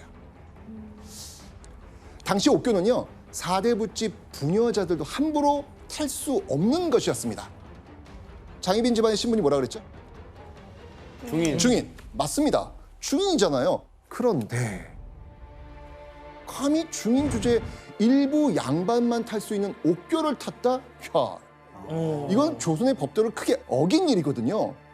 신하들은요, 아랫사람을 시켜서 가마를 메고 왔던 하인을 잡아다 벌을 줬고요. 급기야 장희빈 엄마의 옥교를 빼앗아서 불태웠던 겁니다. 자신이 사랑하고 사랑하는 장희빈 어머니의 옥교가 불태워졌다는 소식을 들은 숙종. 숙종은요, 나의 명으로 왕자의 외가에서 입궁했는데 모욕을 주었다. 숙종은요, 불같이 화내며 이 일에 관계된 2명을 잡아다가 엄벌을 줍니다. 그 엄벌이 어찌나 가혹했던지 잡혀온 2명 죽습니다. 숙종의 이러한 절대적 총애, 그리고 왕의 유일한 아들까지 낳은 장희빈. 이제 궁에서 장희빈은 아무도 건드릴 수 없는 존재로 우뚝 섭니다. 그리고 1689년 1월 갑자기 궁에서 큰 소란이 일어납니다. 자, 신하들은 이렇게 외칩니다. 아니 되옵니다, 전하. 아니 되옵니다, 전하. 신하들의 말에 숙종은 이렇게 받아칩니다. 감히 이의가 있다면 벼슬 내놓고 물러가라. 도대체 무슨 상황이 벌어진 걸까요? 무슨 상황이지? 여기서 문제 나갑니다. 숙종이 신하들과 대치했던 까닭은 무엇일까요? 와 근데 이미 뭐 장희빈을 위해서 한 건 다 한 것 같은데. 네. 이 드라마 막장 드라마 이런 이제 뻔한 스토리 이런 예상이 가죠 저는. 저는 장희빈과 함께 낳은 아들을 응. 다음 왕으로 세자로 이제 임명하는 거. 동현 씨 정답. 자, 이러면 이제 스토리가 되는 거예요. 자, 진짜 대박이다. 와. 숙종이 장희빈의 아들을 후계자로 삼겠다. 이렇게 나온 겁니다. 자, 이날 숙종은요, 태어난 지 100일도 안 된 이 장희빈의 아들을 자신의 후계자인 원자, 이 원자로 삼겠다고 선언을 합니다. 어휴. 숙종의 그 말에 신하들은 아니되옵니다, 전하. 이러면서 득달같이 반대를 한 거죠. 그 중에 한 신하가 이렇게 말합니다. 바로 충전께서 춘추가 지금 한창인데 이건 너무 급합니다. 중전인 인현왕후가 나중에 왕자를 낳을 수도 있으니까 일단 기다려보자는 거죠. 예. 이거 너무 당연한 거예요. 예. 원칙상 원자는요, 중전이 낳은 적장자만 될 수 있기 때문입니다. 자, 그런데 인현왕후가 낳은 아이가 아니라 중인 출신 후궁 장희빈이 낳은 왕자가 다음 왕위를 이어받는 원자가 된다? 야, 이거는 아무리 숙종 의견이 강력해도 대신들이 이거를 받아들일 수가 없는 거예요. 이거는 말이 안 돼. 하지만 내가 하고 싶은데 대신들이 반대해? 허허. 숙종은 말을 꺼낸 지 하루 만에, 단 하루 만에 바로 장희빈이 낳은 아들을 원자로 정해버립니다. 자, 그런데요, 숙종은요, 너무나도 사랑하는 이 희빈을 위해서 또 하나의 선물을 준비합니다. 와, 사랑꾼이네. 숙종은 장희빈을 후궁 중 최고인 정일품 무엇? 빈. 아, 빈으로 임명한 거예요. 비로소 희빈, 장씨, 장희빈이 되는 순간이었습니다. 와, 대박이다. 대박이다. 진짜. 장희빈의 아들을 원자로 세우고 남인 세력까지 불러들인 숙종이 생각한 또 다른 희빈에 대한 선물. 야, 숙종의 선물은 끝나질 않아. 와, 진짜 마르지 않네요. 진짜. 마르지 않아. 그는 대신들을 모아놓고 폭탄 선언을 합니다. 과연 어떤 선언일까요? 실로 종묘사직에 죄를 지은 사람이다. 하루인들 이런 사람이 한 나라의 국모로 군림할 수 있겠는가? 지금 조선의 국모 누굽니까? 인현왕후. 네. 자, 숙종이 지금 대신들 앞에서 자신의 아내 인현왕후를 저격한 겁니다. 그러니까요. 내쳐야 된다. 네, 느닷없이 인현왕후를 쫓아내야 되겠다고 말하는 숙종입니다. 신하들 당연히 뭐라 그랬을까요? 아니되옵니다. 아니되옵니다, 전하. 이 무슨 말씀이십니까? 이렇게 반대했지만 숙종은 단호했습니다. 인현왕후를 어떻게든 쫓아내야 했기 때문이죠. 아이고.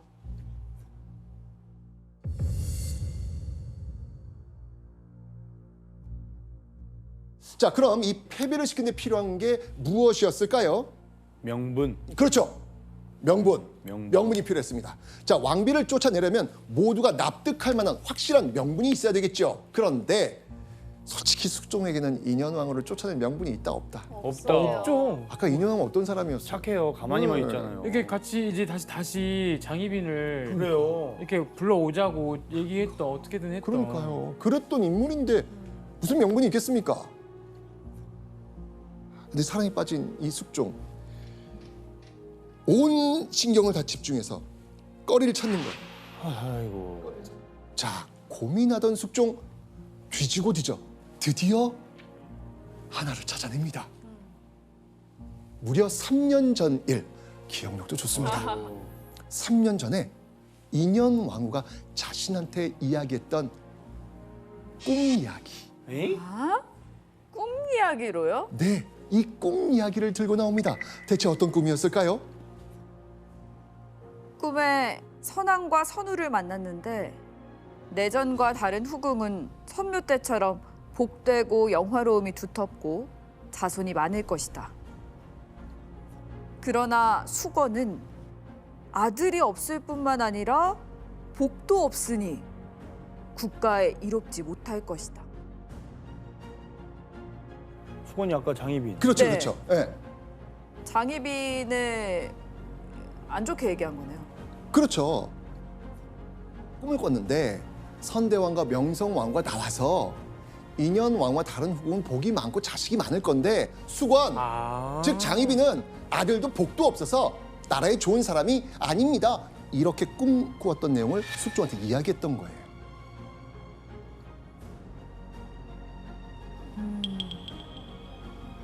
그런데 인현왕의 꿈이 맞았어요, 틀렸어요? 틀렸어요. 틀렸잖아요. 장희빈이 아들 낳았잖아요. 네. 그죠? 그러므로 인현왕후의 꿈은 투기, 즉 질투한 증거다. 이렇게 갖다 붙입니다. 와 이건 진짜 밤새 연구했겠는데.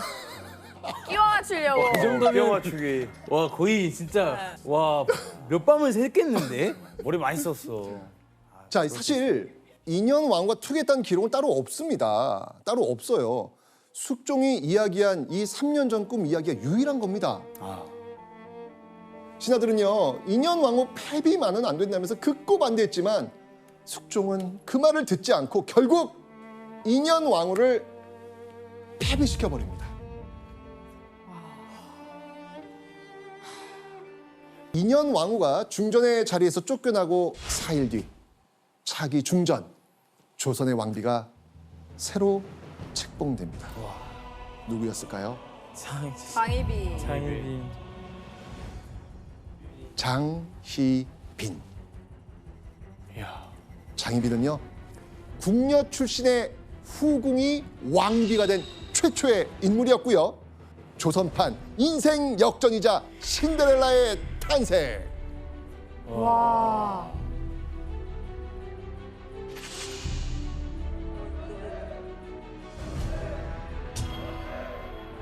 유례가 없는 일이었습니다. 후궁을 아무리 총애해도 있는 중전을 내치면서까지 후궁을 중전으로 세우지는 않거든요.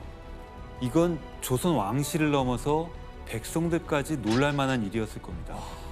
야. 마침내 중전이 된 장희빈. 그때 장희빈은 아마 조선 제일의 행복한 여인이었을 것입니다. 자, 그런데 장희빈이 너무나도 믿었던 숙종의 사랑이 조금씩 삐걱대기 시작합니다. 오. 설마. 조금씩 장희빈이 있는 중궁전을 찾는 숙종의 발길이 뜸해지는 겁니다. 아하. 장희빈은요, 이때 차마 믿고 싶지 않은 너무나 충격적인 소식을 듣게 됩니다.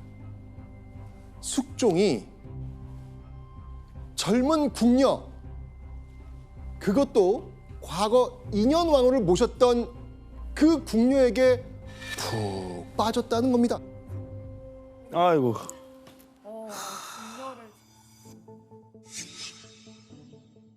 그런데 장희빈의 가슴이 또 철렁 내려앉는 소식이 들립니다. 바로 숙종이 새롭게 총애하던 그 궁녀가 후궁이 되고 임신을 했다는 겁니다. 어머. 자, 이 소식을 들은 장희빈은 어땠을까요? 아 눈 뒤집히죠.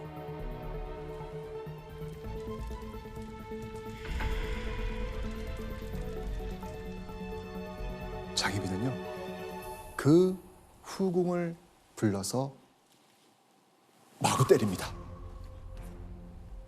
야사집에 적혀 있는 내용입니다. 혹시나 이 후궁이 가진 아이가 이번에도 아들이라면 불안하지 않겠습니까? 당시 장희빈이 그 후궁을 얼마나 경계했는지 알 수 있는 그런 대목이 되겠죠. 불안한 거예요, 지금요. 자, 그리고는요, 항아리를 거꾸로 뒤집어 세우고 그 안에 가두기까지 합니다. 악녀네, 악녀. 자, 그런데 이 사실을 알게 된 숙종, 자, 어떻게 했을까요? 숙종 어쩔 건데? 장희빈. 장희빈에게 노합니다. 크게 화를 냅니다. 중전이 이런 사람이요. 과인이 보지 않는 곳에서 어찌 사람을 저리 잔인하게 매질할 수가 있어? 그리고 그 후궁은 이후 결국 아들을 낳습니다.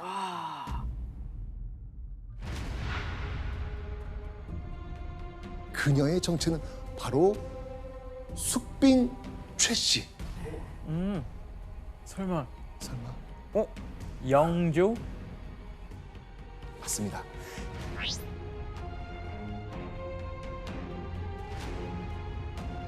장희빈으로서는 너무나도 불안한 그런 상황이 계속 벌어지고 있는 거예요. 아이고. 그런데요, 장희빈의 불안을 키우는 또 다른 사건이 일어납니다. 바로 조선 조정에 또 한 번의 환국이 일어난 거죠. 자, 환국이 시작된 거는요, 서인과 남인 양측에서 들어온 고발 때문이었습니다. 각각 상대방이 역모를 꾸민다고 고발을 한 거였죠. 자, 이때 숙종은 과연 누구 편을 들었을까요? 이때 호인. 서인의 편에 들. 그렇습니다. 이번에는 서인의 편을 숙종이 들어줍니다. 숙종은요, 즉각 영의정, 좌의정 주요 자리를 서인으로 완전히 바꿔버립니다. 와.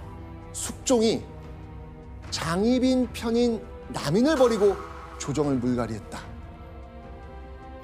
자, 이건 뭘 의미하겠습니까? 결국 숙종의 마음이 장희빈을 떠났다라는 의미 아니겠습니까? 장희빈의 친인척, 특히 오빠인 장희재의 부정부패 사건이 일어났습니다. 거기에 남인이 이렇다 할 정치적 능력을 보여주지 못하면서 숙종의 실망이 커졌고요.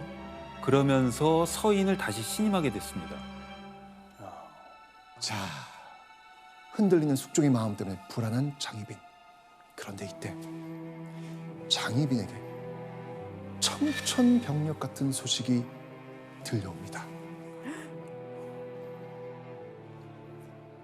폐비됐던 인현 왕과 다시 궁으로 온다는 소식이었습니다. 어떻게 그렇게? 왜? 왜? 폐비된 인현 왕과 어떻게 궁으로 돌아올 수 있었을까요? 바로 숙종이 인현 왕후를 다시 중전으로 복위시키겠다고 선언한 거예요. 숙종은 아침과 점심과 저녁에 생각이 다 다르네. 결국 이 모든 문제는 숙종 때문이에요. 폐비한 게 잘못됐다면서 다시 데리고 오라고 합니다. 그런데 신하들은 이 인현 왕후의 복위를 마냥 찬성할 수가 없었습니다. 인현 왕후 다시 중전이 된다? 자, 그럼 지금 중전인 장희빈 중전 자리에서 쫓겨나는 거 너무 당연한 겁니다. 그런데 문제는 장희빈이 바로 다음 왕이 될 세자의 엄마라는 거예요. 그렇죠. 상황이 좀 달라요.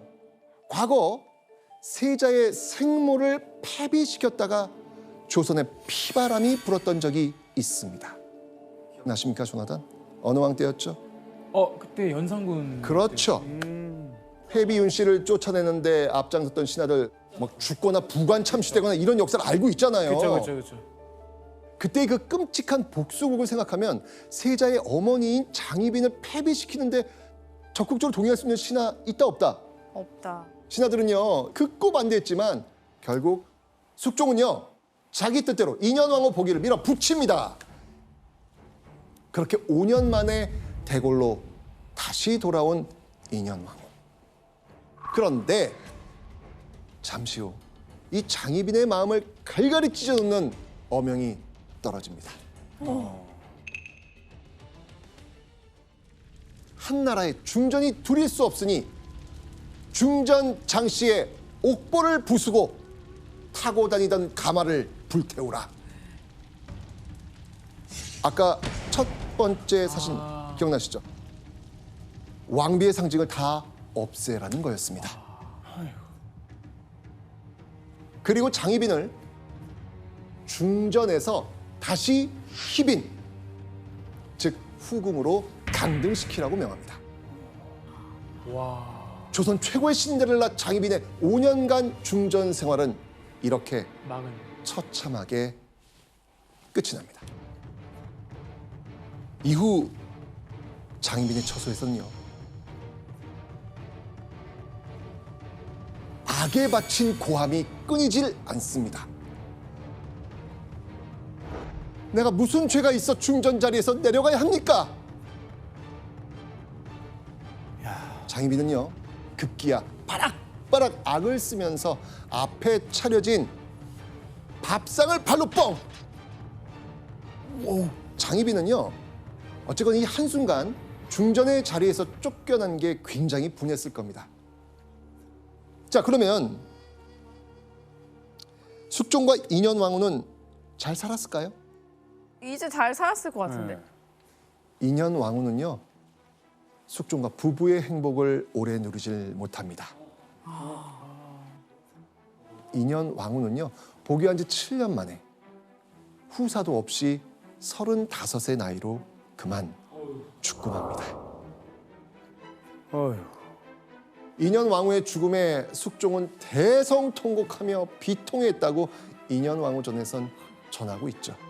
자, 그렇게 인현왕후가 죽고 한 달 후 누군가가 숙종에게 아주 충격적인 밀고를 합니다. 이게 너무 충격적인데요. 대체 어떤 내용이었을까요?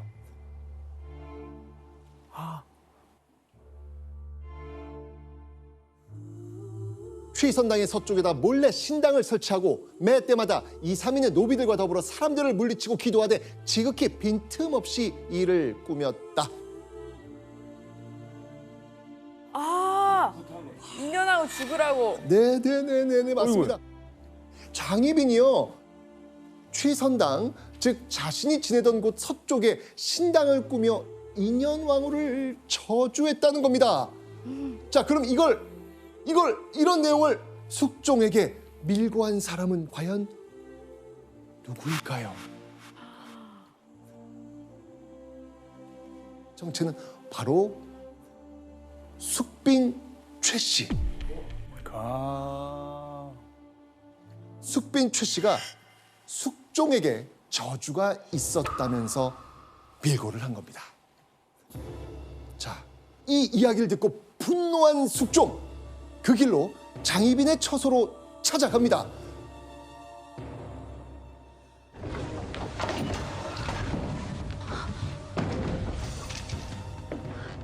전하. 자, 그런데 장희빈의 처소를 찾은 숙종의 눈에 유독 이 병풍 하나가 눈에 들어옵니다. 숙종은요, 이 병풍을 치워보라 명합니다.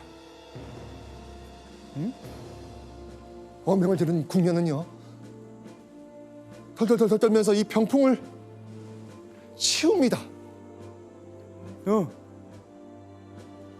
그렇게 드러난 병풍 뒤를 본 숙종, 경악을 금치 못합니다. 대체 병풍 뒤에 무엇이 있었을까요? 바로 구멍이 숭숭 뚫린 한 여인의 초상화가 걸려 있었습니다. 찌른 거예요? 수많은 화살을 맞아가지고 엉망진창이 된 초상화, 누구의 초상화였을까요? 인현왕후의 조상. 맞습니다. 그건 한 달 전 죽은 중전 인현왕후의 초상이었습니다. 아이고. 이게 바로, 자, 궁궐을 정말 발칵 뒤집어 놓은 인현왕후 저주 사건. 화가 난 숙종은요, 이 사건에 관련된 인물 다 잡아들입니다. 그리고 어떻게 했을까요? 죽여요? 혹독하게 추조합니다. 피 튀기는 이 고문이 동반된 국문이 며칠 동안 펼쳐지죠. 그 결과 연루된 인물 중 하나가 결국 털어놓습니다. 인현왕후를 저주한 게 사실입니다. 결국은 이실직고 털어놨습니다. 국문의 결과를 들은 숙종, 2년 왕후가 장희빈의 저주 때문에 죽었다. 이렇게 생각하면서 분노합니다. 그 다음 숙종은 이렇게 이야기합니다. 희빈 장씨가 쥐선당 서쪽에 차린 신당에 대한 정교를 내릴 것이니 자진할 것을 명한다. 숙종의 명에 대신들은 발칵 뒤집힙니다. 비록 강등되긴 했지만 장희빈은 여전히 세자의 친엄마였습니다. 세자의 엄마를 그렇게 죽게 할 수는 없었던 것이죠. 하지만 숙종은요, 장희빈이 죽는 게 세자를 위한 거라면서 명령을 거두지 않습니다. 그렇게 명이 내려진 지 이틀 후 숙종은 장희빈의 죽음을 세상에 공표합니다. 이때 장희빈의 나이 43세. 장희빈에게 영광과 비극을 안겼던 왕 숙종. 그런 숙종은요, 장희빈이 죽기 직전에 이런 명령을 내립니다. 보시죠. 비너가 후비의 자리에 오를 수 없게 하라. 후궁이 다시는 왕비의 자리에 오를 수 없게 하라는 명이었습니다. 숙종은요, 법으로 명백히 후궁의 왕비 등극을 금지시킨 겁니다. 요즘으로 치면 장희빈 특별법이라고 볼 수 있겠죠. 그렇게 숙종이 죽은 후 장희빈의 아들이 결국 왕위를 이어받습니다. 숙종 다음으로 왕이 된 조선 제20대 왕. 누구? 경종. 왕이 된 경종. 세상을 떠난 장희빈을요, 다시 중전으로 복위시키려고 합니다. 성공했을까요? 실패했으니까 우리가 이렇게 알고 있지 않을까요? 신하들의 반대에 족족 부딪히면서 번번이 실패하고 맙니다. 그러다가 후사도 없이 4년 만에 세상을 떠나갑니다. 경종이? 네. 자, 그리고 경종 다음 왕이 배다른 동생이 이어받죠. 누구일까요? 영조. 맞습니다. 숙빈 최 씨의 아들 영조가 여기서 나오는 겁니다. 장희빈과 대립했던 숙빈 최 씨의 아들이 왕이 됐으니까 이제 장희빈의 명예 회복은 불가능한 일이 된 겁니다. 자, 이러면서 지금도 많은 이들이 장희빈을 조선 최악의 악녀로 기억하고 있었던 것이죠. 그녀의 삶을 통해서 우리는 다시 한번 역사적 기록이란 어떻게 만들어지는지 생각할 기회가 되었길 바랍니다.